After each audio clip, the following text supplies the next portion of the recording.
ఆ అభివృద్ధి చెందుతున్న సిద్దిపేటలో మాత్రం అభివృద్ధి 100% జరిగితే అభివృద్ధి కంటే 200% భూ కబ్జాలు మాత్రం జరుగుతున్నాయి. ప్రభుత్వ భూస్థలాలు ఎక్కడ కనబడ్డా అసలు అవి కనుమరుగైపోతున్నాయి. కనబడిస్తలేరు. అయితే ప్రస్తుతం ఈ బైపాస్ రోడ్లో ఉన్న ఇది 1939 సర్వే నెంబర్లో గల ప్రభుత్వ భూమి గతంలో చిల్డ్రన్ పార్కు కోసము అనౌన్స్ చేసారు. కానీ గత బీఆర్ఎస్ ప్రభుత్వం వచ్చిన తర్వాత వాళ్ళు ఏదైతే 10 సంవత్సరాలు అధికారంలో ఉన్నారు.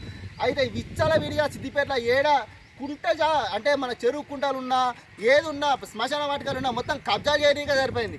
ఇక్కడ కూడా ఈ 1939 సర్వే నెంబర్లో గత 2023లోనే మున్సిపల్ కమిషనర్ గారు ఇది ప్రభుత్వ స్థలము, ఇక్కడ ఎలాంటి పర్మిషన్ ఇవ్వము అని చెప్పి రిజెక్ట్ చేసి వీళ్ళు అప్లికేషన్ పెట్టుకుంటే, ఇక్కడ వాళ్ళు అప్లికేషన్ పెట్టుకున్న సర్వే నెంబర్ అయితే అది ఎక్కడ ఉందో కూడా తెలియదు వాళ్ళకు. కానీ ఇక్కడ వాళ్ళు రిజెక్ట్ చేసినా కానీ ఇక్కడ వీళ్ళు ఈ సెటర్ వేసుకుంటా వీళ్ళు ఇచ్చలు విడిగా వేస్తున్నారు.